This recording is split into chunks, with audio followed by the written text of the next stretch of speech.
Hello everyone, welcome to English classes by Anita. Students, today I am going to explain lesson number 8 chips from class 4 Gulmohar Reader Golden Jubilee Edition. Students, I will read this lesson line wise and explain in Hindi. So be with me and get ready for understanding. Chips, before you read यानी कि पढ़ने से पहले what words and feeling does the word war bring to your mind? यानी कि जो words है, जो war शब्द है, इसको सुनने से आपको क्या महसूस होता है और आपके दिमाग में कौन कौन सी चीज़ें आती हैं. Complete this wave diagram and share them with the class for a discussion. तो आप इस जो वेव डायग्राम है आप इसमें अपना शेयर जो भी इसको कंप्लीट करिएगा या फिर आप जो भी आपके दिमाग में वॉर के संबंध में आता है आप इसको लिख के कंप्लीट करके अपने क्लास में डिस्कशन करिएगा. तो चलिए लेसन को स्टार्ट करते हैं. वॉर मीन्स होता है युद्ध. वंस अपॉन अ टाइम यानी कि एक बार की बात है. In a big far away country यानी कि एक बहुत बड़े दूर से देश में there lived a small family. वहाँ पर एक छोटा सा परिवार रहा करता था. The country was at war and there was very little for the people. The country was यानी कि उस समय जो फैमिली जिस समय की बात हो रही है उस समय वो देश युद्ध में था यानी कि युद्ध हो रहा था.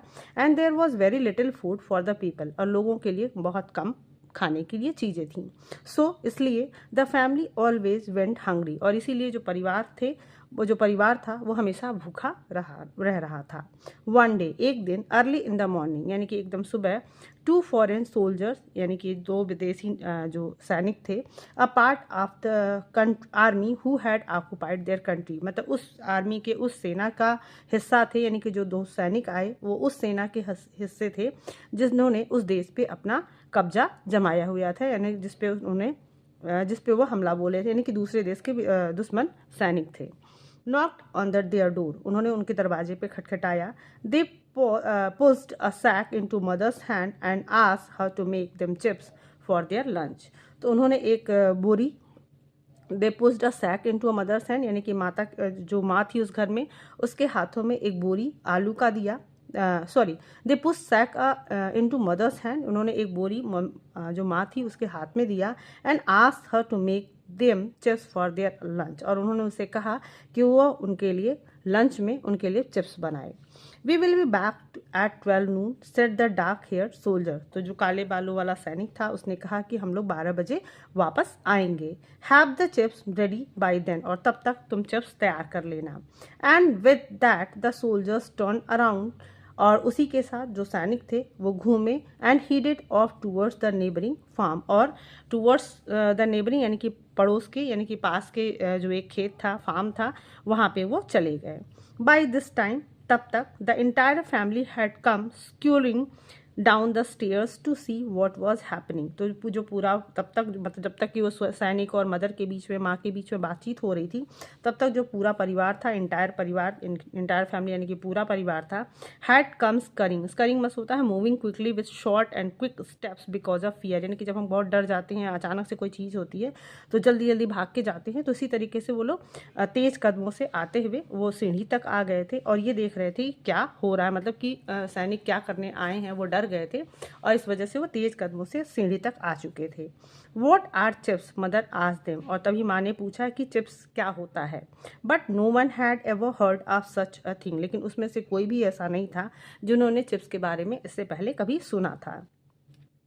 How are we going to make chips cried mother. अब मदर थोड़ा परेशान होकर चिल्लाने लगी कि हम लोग कैसे चिप्स बनाने जा रहे हैं या हम लोग कैसे चिप्स बनाएंगे.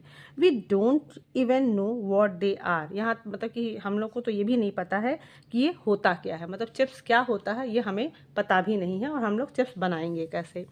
Should not we open the sack first the children pointed out. तो एक बच्चे ने कहा कि क्या हमें पहले बोरी को खोलना नहीं चाहिए यानी कि पहले बोरी तो खोलो कि मतलब उसमें क्या है.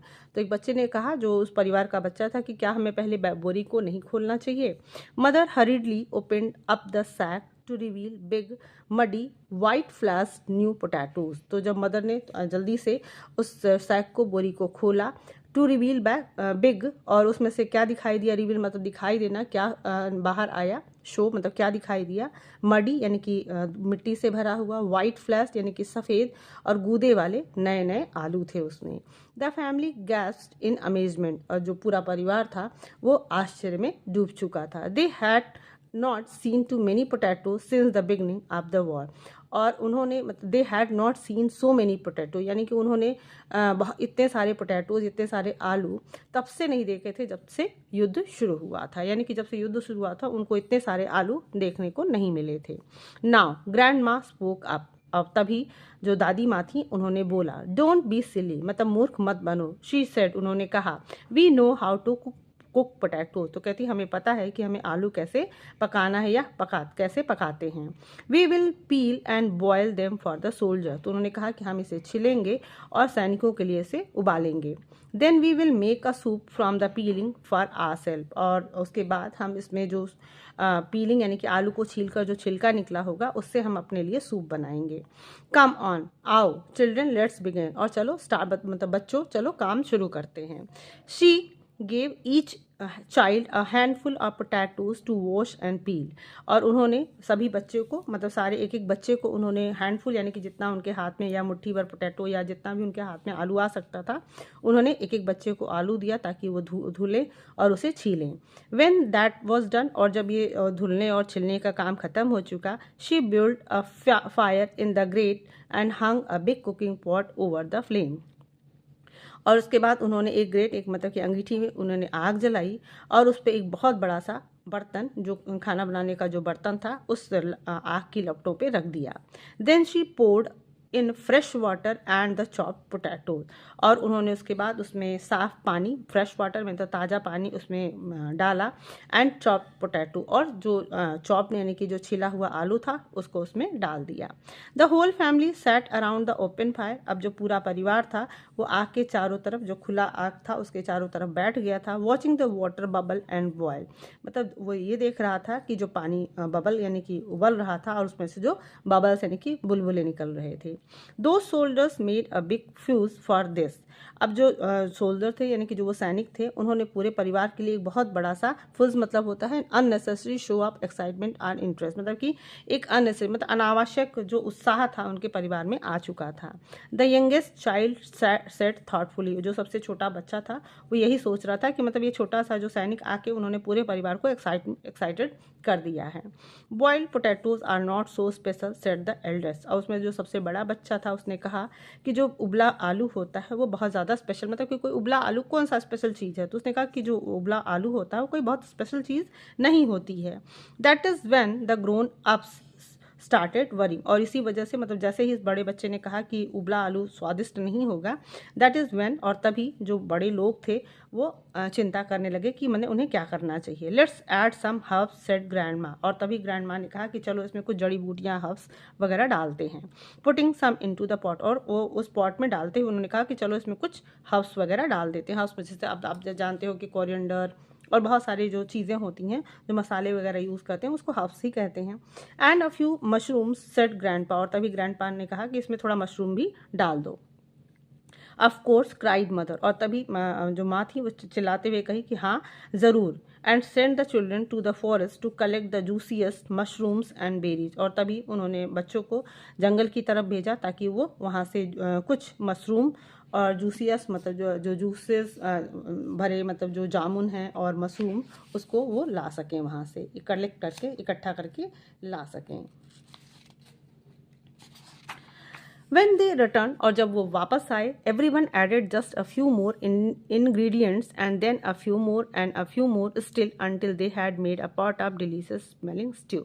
तो when they returned, जब वो वापस आए तो everyone मतलब सब प्रत्येक ने added just a few more ingredients, मतलब सब ने कुछ कुछ नए नए उसमें ingredients डाले, and then a few more, और तब ने और फिर कुछ और डाला गया, एंड फ्यू मोर स्टिल, और फिर कुछ मतलब कुछ ना कुछ वो धीरे उसको ऐड करते रहे, कुछ इंग्रेडिएंट्स उसमें डालते रहे स्टिल तब तक, until they had made a pot of delicious smelling stew, जब तक कि उस पॉट से एक स्वादिष्ट स्मेल चारों तरफ नहीं फैल गई, मतलब कि वो एक जब खाना अच्छा बन जाता है और उसमें जो अच्छी स्मेल आने लगती है, तो तब तक उन्होंने उसमें इंग्रेडिएंट्स लोग डालते रहे जब तक कि उसमें से एक अच्छी सी खुशबू, स्वादिष्ट खुशबू नहीं आने लगी। The delicious smell wafted around the little kitchen, और जो स्वादिष्ट जो खुशबू थी वो वैप्ड मीन्स होता है पास जेंटली थ्रू द एयर, मतलब कि चारों तरफ जो किचन, छोटा सा किचन था, वो पूरे खुशबूदार स्वादिष्ट खुशबू से पूरा किचन भर गया था। छोटा जो किचन था वो भर गया था। The children's bellies rumbled and their eyes grew wide with hunger. अब जो बच्चे अब जो बहुत दिनों से जो परिवार खाने को नहीं मिल रहा था, जिन बच्चों को खाना नहीं मिल रहा था, उनको इतनी स्वादिष्ट स्मेल अगर आ रही है तो फिर उनको तो कुछ होना ही है। तो द चिल्ड्रंस बेलीज रम्बल्ड, मतलब उनके जो पेट थे वो गुड़गुड़ होने लगे, मतलब उनकी भूख से उनकी गुड़गुड़ होने लगी। And their eyes grew wide with hunger, और उनकी आंखें भूख से और चौड़ी हो गई। When we can eat they asked, और उन्होंने पूछा कि हम इसे कब खा सकते हैं। When the soldiers leave said mother, mother ने कहा कि जब यहाँ से सैनिक चले जाएंगे। Covering the pot with a lid, उन्होंने एक ढक्कन से उस पॉट को, बर्तन को ढका। सो that the smell would not tempt them, ताकि जो खुशबू है उस खाने की इन बच्चों को और ज़्यादा लालच ना करे, मतलब कि और ज़्यादा उसको देख देख के वो और ज़्यादा लालची ना हो और ज़्यादा अट्रैक्ट ना हो। जस्ट देन, और तभी, there came a knock at the door, तभी दरवाजे पे कुछ नॉक आया, यानी कि किसी ने दरवाजे को खटखटाया। इट वॉज 12 नून, और तब 12 बज चुके थे। Sit still mother whispered to the children, और बच्चों से माँ ने कहा कि चुपचाप यहाँ से बैठ जाओ। And hide the peeling for our soup, और ये जो छिलके हैं उसे छिपा दो ताकि हम इसे सूप बना सके, मतलब हमारे सूप के लिए इन छिलकों को छुपा दो। Then she open the door and invited the soldiers to sit at the table in the little kitchen, और तब उन्होंने दरवाजे को खोला और जो सैनिक थे उन्हें आमंत्रित किया अपने छोटे से किचन के मेज पे बैठने के लिए। The family was the soldiers as mother carried the pot from the fire to the table, और जो पूरा परिवार था वो देख रहा था सैनिकों को, जब वो मदर, यानी कि जब माँ, उस घर की जो माँ थी, वो जो पॉट यानी कि बर्तन जो जिसमें बना हुआ था, वो तब तक वो उसे घूरते रहे या देखते रहे। The family was the soldier, मतलब सैनिकों को पूरा परिवार देखता रहा जब मदर उस पॉट को टेबल तक, उस आग से टेबल तक वो लेकर आ रही थी उस पॉट को, बर्तन को।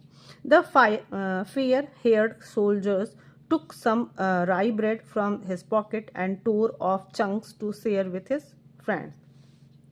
और तभी जो फेयर हेयर यानी कि जो सुनहरे बालों वाला सैनिक था, उसने कुछ राई ब्रेड अपने पॉकेट से निकाला और उसे तोड़ा, उसके चंक्स तोड़े यानी कि टुकड़े तोड़े, और ताकि वो अपने फ्रेंड से, अपने दोस्त से यानी कि दूसरे सैनिक के साथ उसको बांट सके, शेयर कर सके। What if they don't like it, what will they do. अब यहाँ पे द फैमिली वंडर्ड, अब जो पूरा परिवार है वो सोच रहा था कि what if they don't like, मतलब कि क्या होगा अगर उन्हें ये जो डिश बना है उन्हें पसंद नहीं आएगा। व्हाट विल दे डू, वो लोग क्या करेंगे। Mother lifted the lid from the pot, और माँ ने उस पॉट से, उस बर्तन से उस ढक्कन को हटाया। The soldiers stared in disbelief as she ladled the potato broth into their bowls, और जो सैनिक थे स्टेयर्ड मतलब घूरने लगे, अविश्वास में, डिसबिलीफ मतलब होता है अविश्वास में, और स्टेयर मतलब घूरना, जो सैनिक थे वो घूरने लगे। एज शी लैडल्ड द पोटैटो, और लैडल्ड मीन्स होता है served soup with a large deep spoon with a long handle, यानी कि कलछल या जिस बड़े से चम्मच जो कि थोड़ा गहरा होता है, उसने उस पोटैटोज को, और उस ब्रोथ मतलब होता है उसका जो शोरबा है या फिर तरी कहें या जो भी कहें, तो जब मदर ने एक बड़े से कलछल से उस आलू को उनके बाउल में परोसा। What is this, cried the soldier, तभी सैनिक चिल्लाया, ये क्या है। वी वॉन्ट चिप्स, हमें चिप्स चाहिए था। The children looked on worried, और तभी बच्चे थोड़ा चिंतित दिखने लगे। एज मदर एक्सप्लेन, जब माँ उनको बता रही थी, एक्सप्लेन कर रही थी। This is how we cook chips, तो माँ उनको समझा रही थी कि हम इसी तरीके से चिप्स बनाते हैं। These are not chips, the dark hair soldier shouted, तो जो डार्क हेयर शोल्डर थे यानी कि काले बालों वाला जो सैनिक था, उसने वो जोर से चिल्लाते हुए कहा कि ये चिप्स नहीं है, मतलब इसको चिप्स नहीं कहते हैं। Shit down the fair heard soldier interrupted, और तभी जो सुनहरे बालों वाला सैनिक था उसने उसे बीच में रोकते हुए बोला कि बैठ जाओ। आई एम हंग्री, मतलब मैं भूखा हूँ। Let's at least try this, कहता है कि चलो इसको कम से कम ट्राई करते हैं, इसको टेस्ट करते हैं। And he lifted his spoon, और उसने अपना चम्मच उठाया, जेंटली मतलब बहुत धीरे से, ब्लोइंग उसने उसको फूंका, so that the steam curled around his hand, ताकि जो स्टीम यानी कि उसमें जो गर्म है भाप निकल रहा था उसके हाथों से मतलब गोल गोल घूमकर निकल जाए। द पोटैटोज वर हॉट, अब जो आलू थे बहुत गर्म थे। What if they are too hot, grandpa shuddered, और जो ग्रैंडपा थे, शडर्ड मीन्स होता है डर जाना, ट्रम्बल विथ फियर, डर के मारे वो थोड़ा कांपने लगे कि अगर ये आलू बहुत गर्म होगा तो सैनिक नाराज होंगे। तो what if they were too hot, grandpa shuddered, मतलब जो ग्रैंडपा थे वो थोड़ा सा डर के मारे कांपने लगे कि अगर ये आलू बहुत ज़्यादा गर्म होगा तो क्या होगा। At last the fair haired soldier put the spoon to his mouth, sorry to his mouth, तो एट लास्ट अंत में जो सुनहरे बालों वाला सैनिक था उसने वो चम्मच अपने मुंह में डाला, एंड स्लर्प्ड, और उसको स्लर्प मतलब होता है जोर से आवाज़ करते हुए किसी चीज़ को पीना, मतलब कि आवाज़ करते हुए, सुड़कना जिसको कहते हैं। तो उसने उस आलू को और उसका जो जूस था उसको उसने जोर से आवाज़ करते हुए उसे पिया। वेल आज द ड्रैंक हेयर्ड सोल्जर, और वेल मतलब कि तो, अब जैसे उसने उसको टेस्ट किया तभी उस जो काले बालों वाला सैनिक था उसने पूछा कि क्या। The fair heard soldier स्पैट the potato all over the table, और तभी जो सुनहरे बालों वाला सैनिक था उसने पूरे आलू को जो उसने खाया था उस पूरे टेबल पे उसने थूक दिया। व्हाट इज दिस स्विल, मतलब कि क्या बेकार, स्विल मतलब होता है कि धोवन जिसको कहते हैं, या फिर जो वेस्ट वाटर होता है किसी बर्तन से। स्विल मीन्स यहाँ पे आप देख सकते हो कि लिक्विड और partly liquid food that is thrown away as waste, मतलब कि हम लोग अक्सर बर्तन में जो खंगाल के यानी कि टेस्टलेस चीज उसने कहा कि वॉट इज दिस स्विल, तो उसने कहा कि ये क्या बेकार की चीज़ है, मतलब टेस्टलेस चीज़ है। ही शाउटेड, वो चिल्लाया।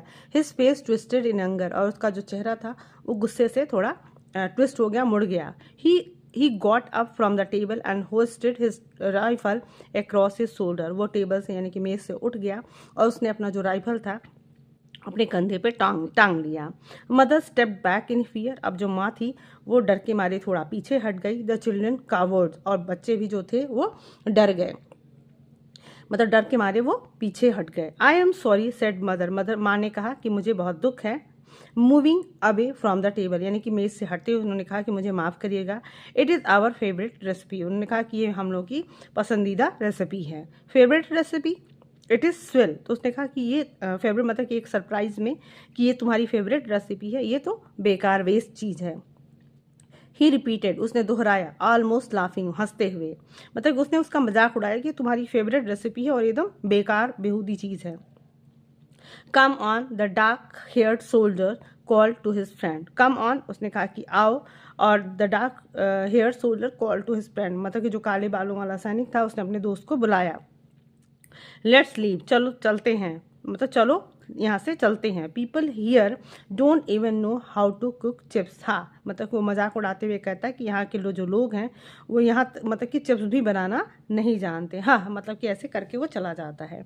एंड विद दैट, और तभी उसके साथ they both walked out of the house, वो दोनों घर से बाहर चले जाते हैं। लाफिंग टू देमसेल्फ, मतलब कि अपने आप में हंसते हुए वो घर से बाहर चले जाते हैं। द चिल्ड्रन वेटेड, बच्चे इंतज़ार करते रहे। Noses pressed to the kitchen window, मतलब कि अपनी नाक को किचन के विंडो से खिड़की से सटाकर मतलब वो देख रहे थे, तो तब तक अपने वो देखते रहे। वॉचिंग देम गो, मतलब कि जब तक कि वो चले नहीं गए। When they were sure the shoulder would not return, और जब उन्हें निश्चित हो गए कि वो अब सैनिक वापस नहीं आएंगे, they added the potato peels to the pot, उन्होंने उस पोटैटो को, छिलकों को यानी कि आलू के छिलकों को पॉट में बर्तन में रखा। अलॉन्ग विथ मोर हर्ब्स, और उन्होंने उसमें कुछ और ज़्यादा हर्ब्स, कुछ और भी हर्ब्स मिलाए। For extra flavour and cooked it, मतलब कि और भी अच्छा फ्लेवर आ जाए उन्होंने उस बर्तन को उसमें रखा और कुछ हर्ब्स भी मिलाए और उसे पकाया। दे डंक्ड big chunks of the soldiers' rye bread into the steamy stew until their tummies were full, और उन्होंने डंक मीन्स होता है डुबाना, तो उन्होंने जो सोल्जर द्वारा, जो सैनिकों द्वारा छोड़ा हुआ जो उनका राई ब्रेड था, उन्होंने उसको स्टीमी स्ट्यू यानी कि जो खाना जो लोग स्ट्यू बोल रहे थे उसको उन्होंने उसमें जो भाप निकल रहा था गरम गरम स्ट्यू से उसमें डुबो कर वो तब तक उसको भी डुबोते रहे अंटिल देयर टमीज वर फुल, मतलब उस चंक्स को, उस ब्रेड को तब तक उसमें डुबोते रहे और खाते रहे जब तक कि उनका पूरा पेट भर नहीं गया। It was the most wonderful stew they had ever tested, और ये जो उनका सबसे आश्चर्यजनक और बहुत ही अच्छा स्ट्यू था जो कि उन्होंने इससे पहले कभी उसको टेस्ट किया हो, इससे पहले खाया हो। तो स्टूडेंट्स आपने देखा ना कि कितना फ़नी था कि वो लोग चिप्स बनाने जानते हैं और इन लोगों को चिप्स नहीं आता है, और किस तरीके से एक वो अलग सी डिश बनाते हैं जो सैनिकों को पसंद नहीं आता है। बट बाय द वे जो परिवार है, फैमिली है, उसे कम से कम खाने को अच्छा खाना इस युद्ध के दौरान मिल जाता है। तो स्टूडेंट्स आई होप आपको स्टोरी पसंद भी आई होगी। So if you like the explanation do share with your friends and very thank you for watching.